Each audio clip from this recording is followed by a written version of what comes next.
சவுகார்பேட்டில் எல்லோரும் தோசையை ஆசையாக வாங்கி சாப்பிட்ற இடம் தான் ஹைதராபாத் தோசை ஹப். இவங்க கிட்ட எப்போவுமே ஒரு ஹாப்பி க்ரௌட் இருக்கும். ஏன்னா இவங்க ஈவினிங் 5 o'clockலேருந்து மார்னிங் 5 o'clock வரைக்கும் ஓப்பனில் இருக்காங்க. தோசாஸ் மட்டும் இல்லை ப்ரோ, நிறைய ஸ்பெஷல் ஐட்டம்ஸ் இருக்குதுன்னு சொல்லி அவங்க நிறைய எங்களுக்கு ரெஃபர் பண்ணாங்க. பட் ஃபஸ்ட்டு எடுத்தோடனே அவங்களோட Modi special dosa and Sheikha dosa இது ரெண்டுத்தையுமே நாங்கள் ட்ரை பண்ணி பார்த்தோம். அதில் ஸ்பெஷல் மசாலாஸ், கீஸ், சீஸ் எல்லாத்தையுமே இஷ்டத்துக்கு ஆட் பண்ணி கொடுத்தாங்க. ஒரு சீஸ் லவருக்கு கண்டிப்பாக அது ரொம்ப பிடிக்கும். அது மட்டும் இல்லாமல் அதை அவங்க பிளேட்டிங் பண்ணுற ஸ்டைலை நீங்களே பாருங்களேன். சரியான உருட்டில். பட் நான் சொல்கிறது எதுவுமே பொய் கிடையாது guys. Taste was so amazing.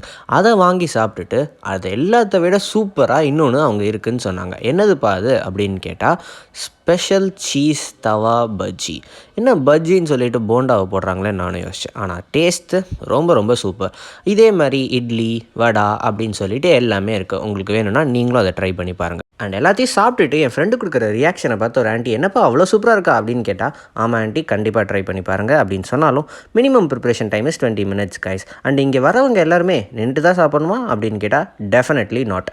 Roof டாப்பில் ப்ளசண்ட்டான ஒரு ஆம்பியன்ஸில் சீட்டிங்ஸ் எல்லாத்தையுமே அரேஞ்ச் பண்ணியிருக்காங்க. அண்ட் சாப்பிட்டுட்டு நம்மளோட அங்கித் மோடி பையா நம்மளுக்காக ஸ்மைலிங் ஃபேஸோட ஐஸ்கிரீம் கொடுத்தாரு. அதையும் வாங்கி சாப்பிட்டுட்டு சாட்டிஸ்ஃபைடாக நாங்கள் கிளம்பிட்டோம். அண்ட் இதோட லொக்கேஷன் எங்கே இருக்குது அப்படின்னு தெரியணும்னா கண்டிப்பாக நீங்கள் கேப்ஷனை செக் பண்ணி பாருங்கள். அண்ட் நாங்கள் அப்படியே ஆட்டோ ஏறி வரட்டாமாமே